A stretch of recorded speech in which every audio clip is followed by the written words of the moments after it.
Okay guys, ஒன்றும் இல்லை. பிளான்ல வந்துட்டு ஒரு சின்ன சேஞ்சு. சீரிஸ் வாஷ் அவுட் பண்ணலாம் அப்படின்னு பார்த்தோன்னா அதில் வந்து மண்ணள்ளி நியூசிலாந்து வந்து கொஞ்சம் போட்டு போயிட்டானுங்க. காரணம் எங்கன்னா பேட்ஸ்மேன் வந்துட்டு ஒரு கம்மியா இருந்த மாதிரி எனக்கு தோணுச்சு பார்க்கும்போது. இந்த மேட்ச் வந்துட்டு எக்ஸ்ட்ரா ஒரு நல்ல பேட்ஸ்மேன் இருந்தனா ஜெயிச்சிருக்கலாம் அப்படின்றது தான் என்னுடைய ஒரு கால்குலேஷனா தோணுது. ஹர்ஷித் ராணான்ற ஒரு ஜோக்கரை உள்ள வைக்கிறதுக்காக ஸ்ரேயஸ் ஐயரை வெளியே வச்சிருக்கிறது எனக்கு வந்துட்டு சரியா படல. கௌதம் கம்பீர் உயிரே போனாலும் கௌதம் கம்பீர் வந்துட்டு ஸ்ரேயஸ் ஐயரை உள்ள கொண்டு வர மாட்டான். அந்த அளவுக்கு ஜெலசி அதிகமா இருக்கு அந்த கேகேஆர் இதுல இருந்துட்டு. கேகேஆர்ல வந்துட்டு வின் பண்ணதுக்கு வந்துட்டு கிரெடிட்ஸ் வந்துட்டு ஸ்ரேயஸ் ஐயருக்கு போல. கௌதம் கம்பீர் அதை அப்படியே சாப்பிட்டுட்டு போயிட்டாரு. அதுலயே என்னமோ தெரியல, இந்த ஆள் வந்துட்டு மெனக்கெட்டு எனக்கு ஏதோ, ஏன்னா அப்படிதான் இருந்துச்சு. இஷான் கிஷனுக்கு ஒரு நிகழ் இருக்குது வரல அப்படின்னா அந்த பிளேஸை ஃபில்அப் பண்றதுக்கு பெர்ஃபெக்டான ஆளு ஸ்ரேயஸ் ஐயர்னு ஒருத்தன் வெளியே இருக்கான். எப்பவுமே இந்தியா வந்துட்டு பேட்டிங், எங்களுக்கு வந்து பேட்டிங் டெப்த் இருக்கணும் அப்படின்ற மாதிரி தானே வச்சிருப்பாங்க. ஏன் இன்னைக்கு என்ன குறையா? அத்தனை பவுலர் எடுத்துட்டு போயிருக்கானுங்க. பும்ரா வெளியே வச்சுட்டு ஹர்ஷித் ராணாவை கொண்டு வர ஆளு இன்னைக்கு எல்லாரும் இருக்கானுங்க. ஹர்ஷ்தீப் இருக்கான், பும்ரா இருக்கான், ஹர்ஷித் ராணாவும் இருக்கான். இன்னைக்கு வந்துட்டு ஆஃப் செஞ்சுரி போட்டான். அந்த ஹர்ஷித் ராணாவை பத்தி ஒண்ணு சொல்றேன் பாருங்களேன். மொமெண்ட்டை நல்லா ஸ்டீல் பண்ணிட்டு போயிடுறான். பவர் பிளேல ஏதாவது ஒரு விக்கெட் எடுத்துருவான், ஒரு சீனை போடுவான், அதுக்கப்புறம் ரன்னை தாரைய கொடுத்துருவான். இதுதான் இவன் எல்லா மேட்ச்லயும் பண்ணிட்டு இருக்கான். நான் முன்னாடி இருந்து இதான் சொல்லிட்டு இருக்கேன். இவன் ஒரு ஸ்னீக்கியான ஆளு. ஃபேன்ஸை வந்துட்டு கொஞ்சம் சம்பாதிச்சுட்டு கேட்டனா ஆரா ஹர்ஷித் ராணா ஜிஜி ஓரான்றுவானுங்க. கேட்டனா அதுக்கப்புறம் அடிச்சு போட்டதுக்கு அப்புறம் சைலண்ட் ஆயிடுவானுங்க. நான் எப்படி இன்னைக்கு ஸ்ரேயஸ் ஐயர் வந்திருந்தேன்னா ஒரு என்ன நடந்திருக்கும் அப்படின்ற ஒரு சேஞ்சாவது இருந்திருக்கும். பாவம் சிவம் டூபே வந்துட்டு தனியா விளையாண்டுட்டு இருந்தான். சிவம் டூபே ஆனா வெயிட்டா அடிச்சாம்பா. அந்த 7 6 பாக்குறதுக்கு ரசிக்கிற மாதிரி இருந்த அந்த இஸ்ஸுதி ஓவரை போட்டு அடிப்பான் பாருங்க. ஒரு 28 ரன் 29 ரன்னுப்பா அந்த ஓவர்ல. என்ன அடி! அதான் அடிக்கிற சிக்ஸ்ல வந்துட்டு சாதாரணமா இல்ல, இந்த டேரல் மிச்சல் ஸ்டைல் தான். அப்படியே மேல போயிட்டு தான் வருது. எல்லாம் அப்படியே இமயமான ஹைட்டுக்கு போயிட்டு ஹிமாலயாஸை தாண்டுற மாதிரி தான் வருது. பாக்குறதுக்கே வந்துட்டு ரொம்ப அற்புதமா இருந்துச்சு. இன்னொரு சைடு என்னன்னா, அப்கோர்ஸ் சொதப்பினது எங்கன்னா அபிஷேக் சர்மா வந்தான். எப்போ அவன் ஸ்டைல் விளாண்டா மேட்டன்ட்ரி 2 மேட்சுக்கு ஃபர்ஸ்ட் பால்லே விக்கெட் எடுத்துட்டு போயிட்டான்பா. வர்றான் அவன் பாட்டுக்கு வரான், ஒரு விக்கெட்டை மட்டும் எடுத்துட்டு போயிடுறான். ரொம்ப டிசப்பாயின்மெண்ட் ஆனது என்னன்னா சஞ்சு சாம்சன் வந்து ஃபெயில் ஆனதுதான். நான் போன வீடியோல என்ன சொன்னேன்னா சஞ்சு சாம்சன் இந்த மேட்ச் பெர்ஃபார்ம் பண்ணுவான் அப்படின்னு தோணுது. ஏன்னா இவ்வளோ ஒஸ்டா விளாடுறான்னு, டக் அவுட்லாம் ஆயிருக்கானு, பெர்ஃபார்ம் பண்ணுவான் அப்படின்னு நினைச்சேன், பண்ணல. ஆனா சஞ்சு சாம்சன் வந்துட்டு அவுட் ஆகும்போது நமக்கே எரிச்சலா இருக்கு. இந்த ஷாட்லாம் தேவையாடா அப்படிலாம் நமக்கு யோசிக்க தோணும் அப்படின்னு சொன்னா அது இந்த மேட்ச்லயே நடந்துச்சு. மிச்சல் சாண்ட்னர் பாலுக்கு ஒரு ஷாட் வைப்பான், அவ்வளோ ரூம் கொடுத்து அந்த ஷாட் ஆடணுமான்னு எனக்கு தெரியல. 4 ஸ்டெம்பு வச்சிருந்தா 4 ஸ்டெம்பு போல்ட் ஆயிருக்கும் போல, அந்த மாதிரி ரூம் கொடுத்து ஆடினான். தேவையே இல்லை, டிசப்பாயின்மெண்ட் தான் ஆயிட்டு போனான் சஞ்சு சாம்சன். சஞ்சு சாம்சன் நிலைமை ரொம்ப எனக்கு என்ன தெரியுமா கஷ்டமா இருக்கு. சுமன் கில் ரன் அடிச்சளவு கூட, சுமன் கில் வந்துட்டு அந்த சவுத் ஆப்பிரிக்கன் சீரீஸ்ல ரன் அடிச்சளவு கூட சஞ்சு சாம்சன் இந்த சீரீஸ்ல அடிக்கல அப்படிங்கும் போது எனக்கு ஒரு மாதிரியா இருக்குது சீரீஸா. இப்போ வந்துட்டு சத்தியமா நான் அடிச்சு சொல்றேன், டீம் மெம்பரு அப்படிலாம் பார்க்காதீங்க. சுமன் கில்லுக்கு குழு குழு குழு குழுன்னு இருக்கும். சுமன் கில்லாம் சரியான வெஞ்சன்ஸ் உள்ளவன். அவன்லாம் பார்க்க தான் ஸ்மைல் பண்ணிட்டு அப்படிலாம் இருப்பான். ரொம்ப வெஞ்சன்ஸ் உள்ளவன் சுமன் கில் தான். நான் சொல்றேன்ல, சிரிச்ச மூஞ்ச வச்சுட்டு ஏமாந்துடாதீங்க. குளிர் காஞ்சிட்டு இருப்பான் இந்நேரம் உள்ள. சாவுடா என்னையாடா பிடிச்சு போட்டீங்க அப்படின்னு நிம்மதியா இருப்பான். சஞ்சு சாம்சனுக்கு நெக்ஸ்ட் மேட்ச் வந்துட்டு கேரளால நடக்குது, திருவனந்தபுரத்துல நடக்குது. சஞ்சு சாம்சன் மட்டும் அதுல அடிச்சுட்டான்னு வைங்களாம், அடுத்த மேட்ச் அவன் ஹோம் டவுன்ல சூப்பரா இருக்கும். ஹோம் டவுன்ல வச்சு வெளியே போறானா இல்ல ஒரு பெரிய இன்னிங்ஸ் ஆட போறானா தெரியல. கண்டிப்பா ஒரு பெரிய இன்னிங்ஸ் ஆடியே ஆகணும் சஞ்சு சாம்சன் வந்துட்டு அவனுடைய நேம பிடிக்கணும்னா.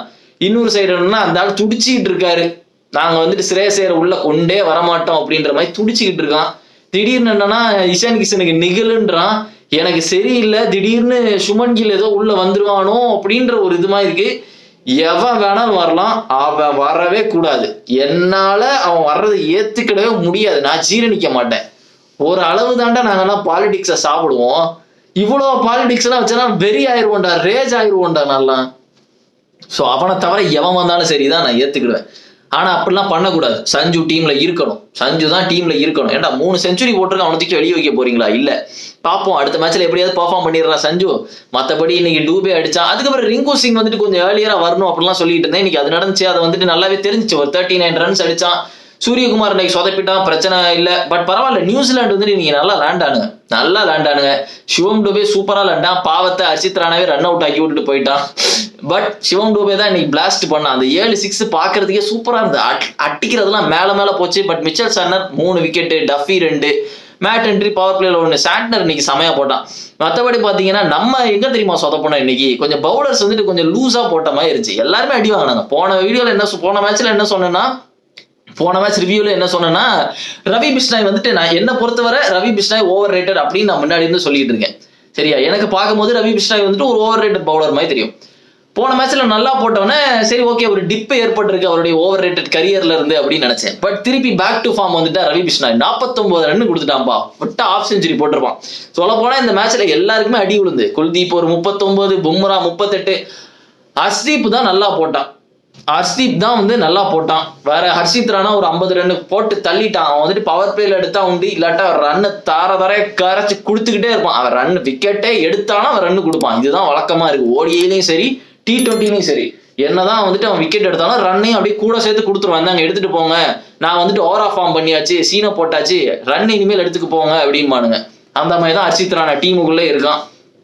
இன்னைக்கு அவன் நியூசிலாந்து வந்துட்டு கொஞ்சம் கிளிக் ஆயிட்டு ஓப்பனிங் வந்துட்டு டெவான் கான்வேயும் டிம் ஷைஃபோர்ட் வந்துட்டு உங்களுக்கு தெரியுமா என்னன்னு தெரியல. டிம் ஷைஃபோர்ட்லாம் சரியான ஒரு ஓப்பனர் தான். அந்த ஃபின் ஆலன் ஸ்டைல்ல ஆடக்கூடிய ஒரு பிளேயர் தான். இப்பதான் அது வந்துட்டு கொஞ்சம் வெளியே தெரியுது. அவன் முன்னாடி இருந்தே நல்லா ஆடுவான் அவங்க சைட்ல இருந்துட்டு. இப்போ அவன் வந்துட்டு இந்தியாவில் வந்து இந்த மேட்ச்ல தான் பிளாஸ்ட் பண்ணியிருக்கான். அவன் BBL பிக் பாஸ் லீக்லேயே ஒரு நல்ல கொஞ்சம் ஃபார்ம்ல இருந்தா வரான். அந்த சீரீஸ்ல கொஞ்சம் நல்லா லேண்டட் தான் வரான். இந்த மேட்ச்ல வந்து அது தெரிஞ்சிச்சு. வந்தோன்னே அந்த ஹர்ஷ்தீப் ஓவர்லன்னா அந்த 3 4 அடிச்சா 2 எட்ஜ் தான். பட் இதுதான் 3 4 தானே.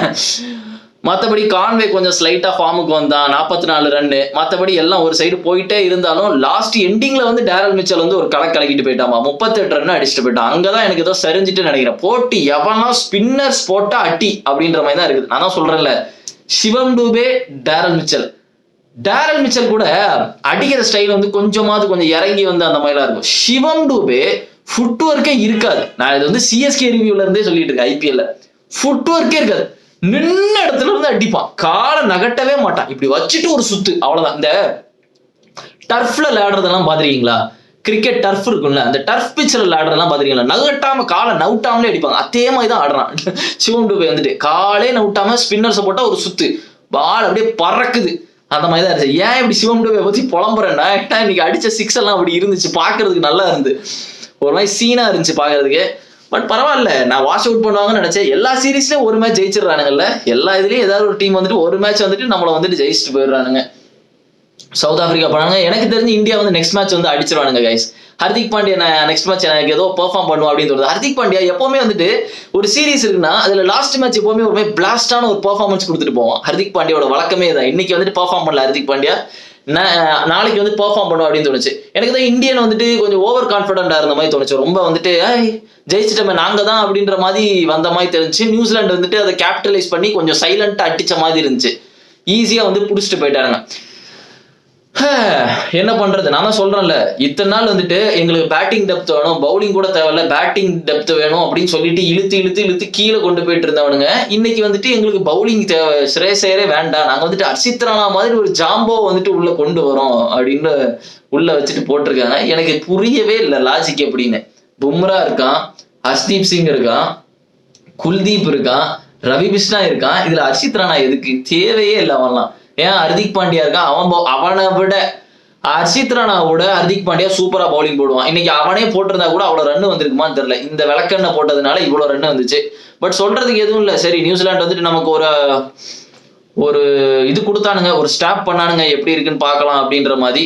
மற்றபடி ஒன்றும் இல்லை கைஸ், நம்ம வந்து ஈஸியாக வந்து நல்லா தான் விளையாண்டுட்டு இருக்கோம். எனக்கு என்ன நடக்க போகுது அப்படின்னு தெரியல. சஞ்சு சாம்சனுடைய நிலைமை வந்துட்டு கொஞ்சம் ஒரு இக்கட்டான சூழ்நிலையில இருக்குது. அது கொஞ்சம் ஒரியிங்கா இருக்குது. நெக்ஸ்ட் மேட்ச் வந்து ஹோம் டவுன்ல நடக்குது. கண்டிப்பா பெர்ஃபார்ம் பண்ணணும், இல்லாட்டி ரொம்ப டேஞ்சரஸா இருக்கு அவன் கரியர் வந்துட்டு. இன்னொன்று வந்துட்டு இஷான் கிஷனுக்கு உண்மையிலே சின்ன ப்ராப்ளமா என்னன்னு தெரியல எனக்கு. இந்த நிகில் அப்படின்னாலே நான் நம்பவே மாட்டேன். இந்த கிரிக்கெட்டை பொறுத்தவரை இந்த நிகில் சும்மா காலில் ஒரு சுளுக்கு கிராம்புன்னா நான் நம்பவே மாட்டேன். அதெல்லாம் ஏதோ ஒரு உள்குத்து இருக்கு அப்படின்னு நான் பார்ப்பேன் அதுல.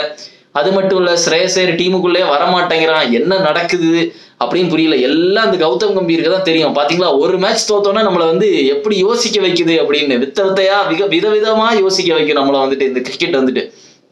அப்படிதான் இருக்குது. ஸோ பார்ப்பாங்க சாட்டர்டே வந்துட்டு 5th மேட்ச் இந்தியா வந்துட்டு எப்படி பெர்ஃபார்ம் பண்றாங்கன்னு. என்ன பொறுத்தவரை இந்தியா வந்து அடிச்சு தள்ளிடுவாங்கன்னு தோணுது. 5th மேட்ச் வந்து லாஸ்ட் மேட்சா அபிஷேக் சர்மா விட்டு வாங்கிடுவான், சஞ்சு விட்டு வாங்குவான் அப்படின்னு தோணுது. விட்டு வாங்கணும், இல்லாட்டி ரொம்ப ரொம்ப ரிஸ்கா இருக்கு அவன் கரியர் வந்துட்டு. ஸோ பார்ப்போம் கைஸ் என்ன நடக்குதுன்னு. நீங்க மறக்காம வீடியோக்கு லைக் போடுங்க, சேனலுக்கு சப்ஸ்கிரைப் பண்ணுங்க, உங்க ஃப்ரெண்ட்ஸ் எல்லாருக்கும் ஷேர் பண்ணுங்க. And see another video and remember it, always be on top. Cheers.